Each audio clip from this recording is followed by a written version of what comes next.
Hey, good morning. Yes, it is. It is Monday. That's right. Up and at 'em. It's that time of the week where we start the grind.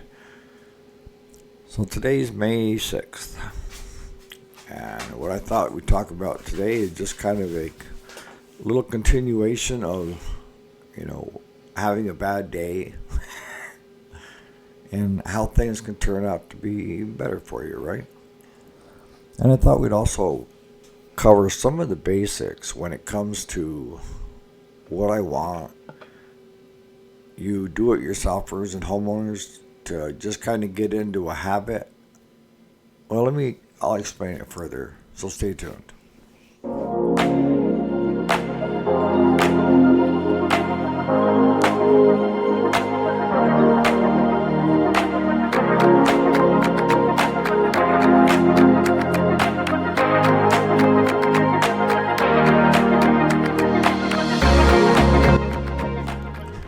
All right, so welcome back. If you didn't already know it, my name is Eric, and this is the weekday, Monday through Friday. And on the weekends, we do kind of seat of our pants, what have you.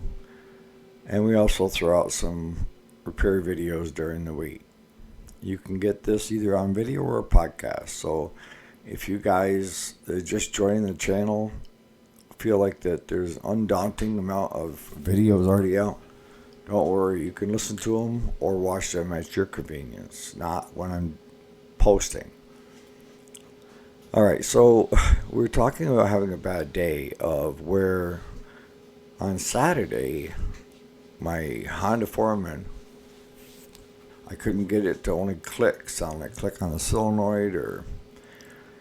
So I called Claude, and Claude come over with his buggy, his Yamaha side by side, and buried that, trying to get to me.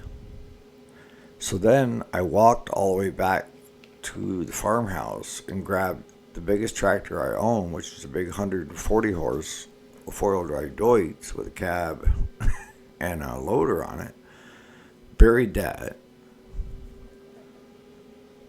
After we got Claude's side by side out, I buried the Deutz trying to drag the four wheeler out, and we stopped because I was covered head to toe in mud, and the weather was in the 40s, and we were both soaked. Sometimes when you're having those kind of a day, it's one of those things that just keep a low profile, right? But like I said, if you're having one of those days, understand it's one of those days.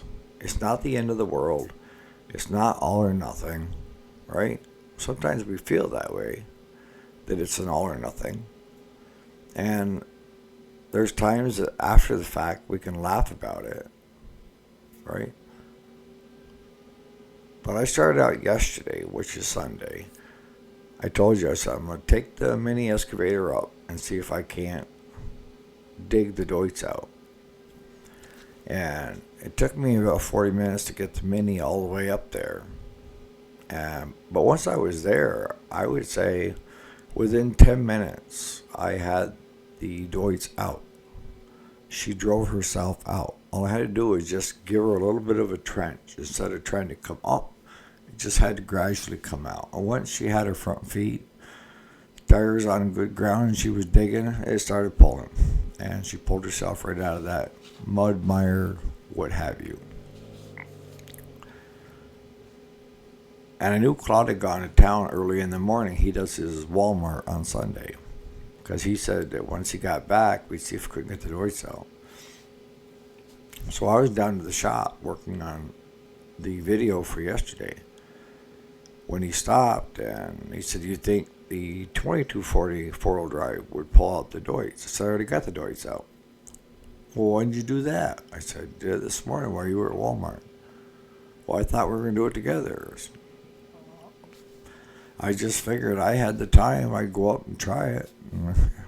If I could get it so it moved better and we had to use two people with two tractors, all right, let it be. But I said the tractor come out on its own, and now we just have to get the four-wheeler out.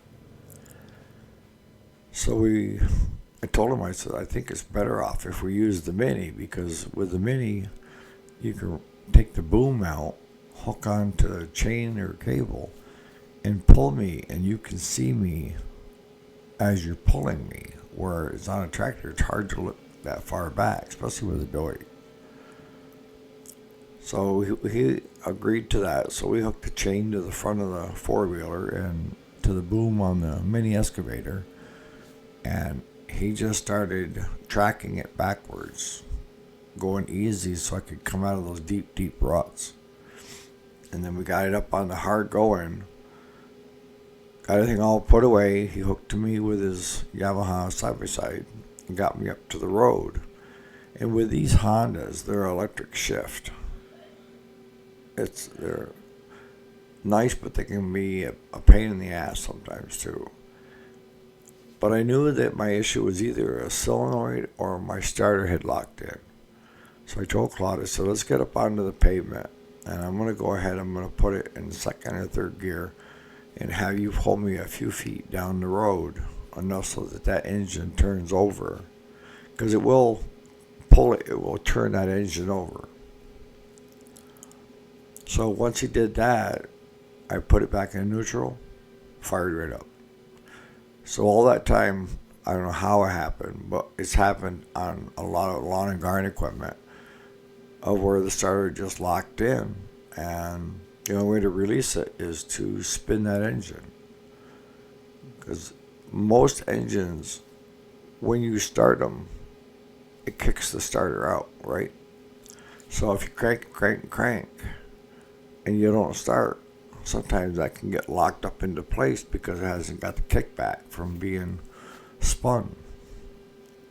So just by leaving everything until yesterday morning, everything is out. Nothing's broken. Everything repaired itself. And other than a little bit of mud that got washed off and a little bit of your pride, turned out to be all right. All right, so that's why sometimes if you become too heavily involved or you start feeling overwhelmed, stop. Go do something else. Because if you're feeling overwhelmed, you're going to make mistakes and you're going to overlook the obvious, I guess is what I'm saying. All right, so on to the main part of the video. The main part of the video is the direction the channel has been going. And as I watch the subscriber count increase, I want to make sure that you guys are getting the best information, the best, worldly advice. And what I tend to do is I go to its simplest form because one of the things that was always, still is a pet peeve of mine, is when somebody does a video on how to repair something, it's like everything must have been already tore apart before and put back together, and then they took it apart for the video. Because I know for a fact that a lot of those things don't come apart that easy. So I try to keep it real with even showing the screw ups, mess ups, what have you. That because you could still learn by my mistakes, right? But you can also learn by my successes too. So when I'm doing the videos, I'm trying to concentrate on, as a college instructor told me once, the lowest common denominator. And that would be someone that doesn't have a lot of mechanical skills, may have like a little Craftsman tool set, but they're not turning wrenches every day.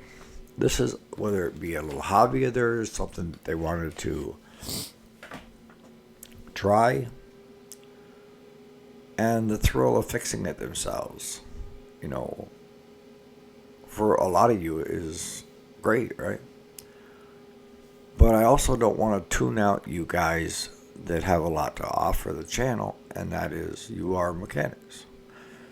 And some of the stuff that I tell you, you feel like it's kind of mundane. You have to, because even I feel it's mundane at times. So I'm trying to,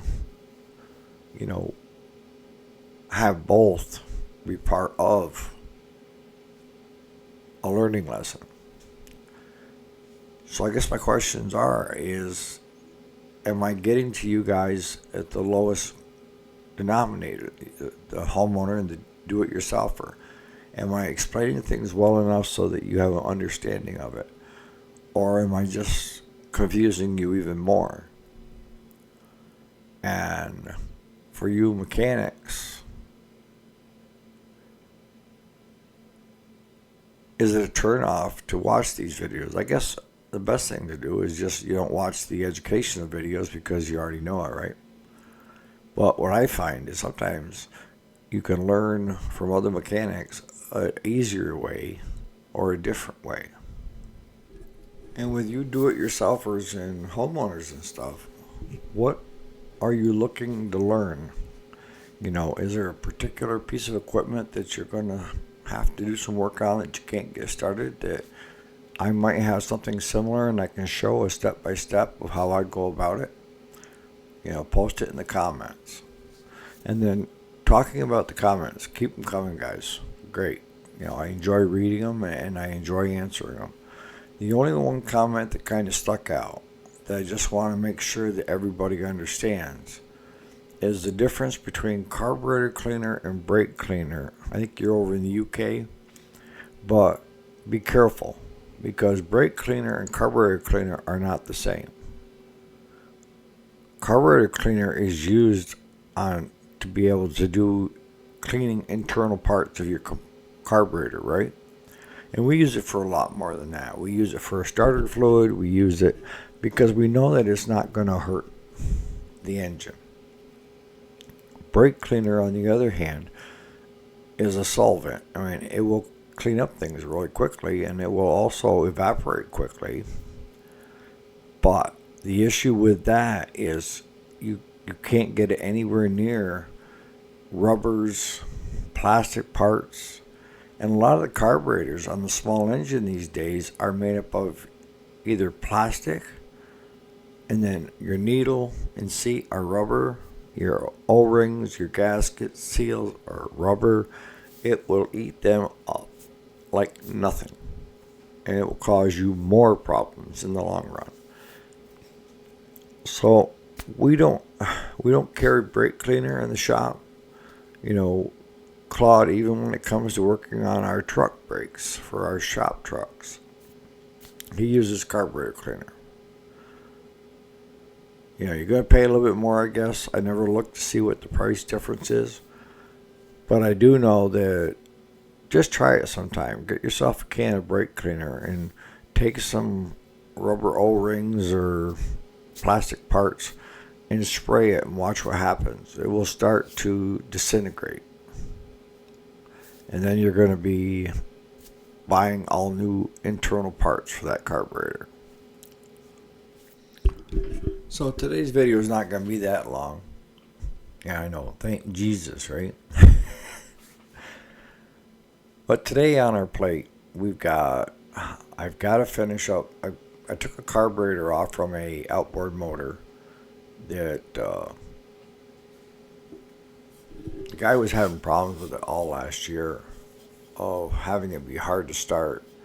And I thought, well, let's take the carburetor off because there's probably some dirt and grump and everything else in it. And sure enough, it was right full of varnish and it had a lot of particles in the bottom. It's got a separate strainer system. It's supposed to strain out water, but that's not always the case. But I unscrewed that, and it's a filter, inline filter, that before it gets to the carburetor. And the bottom of that was very full of gunk. So I emptied all that out. I just got to put the carburetor back on and then put the muffs on it and see if it starts. But one of the big things that I spotted was the auto choke wasn't hooked up. It was a tiller model machine, so you had choke in the front, but there was also supposed to be a cable there that had a magnet. So when you turn the key on, it was kind of like the solenoid on the bottom of your lawn and garden carburetor. As it would, instead of opening and shutting to allow fuel in or out, This here worked the same principle, would it put the choke on or let the choke off, depending on, that. Because with this boat, you turn the key on and you push in to get the choke. I mean, when you push in, there's two types. You can get the auto choke, or you can get the injector where it shoots actual raw gas, right into the carburetor, into the throat. But that wasn't working. So we'll get that back together. And both tires were flat on it. It's a party barge. And probably by the end of this week, early next week, we'll be putting docks back in for homeowners that, lake owners that go to Florida for the winter, get their boats all back into the water so they can enjoy the summer of fun boating. We've got a Wolverine Yamaha that they said it putts, but that's about it. I checked it yesterday real quick, and there's no juice on the battery or nothing. So we'll first see if we can't hot shot it and trickle charge that battery and get that up. We also have a couple of what I call do-overs. And one is that the gal that I was saying to about last week about, I just want you to get it running. Well, she left a message yesterday on the answer machine down to the shop that she went to mow, and then when she got off to go do something else and then come back and finish the yard, now the blades won't engage. So she's not sure if there's a belt off and I let Claude listen to the message, and he's like, if she thinks that that's our fault. I said, no, I'm not saying it, but it just left the shop, so we need to stop in and put the belt back on it sometime today, Monday. And then we have one of our regular customers saying that her lawnmower, which we serviced this spring, is making a clunking noise. So we need to go investigate that this morning. And we also have to tear a carburetor apart that's on a sawmill. One of the band sawmills. It's Briggs & Stratton opposed. And it has that surging. So we already know what it is.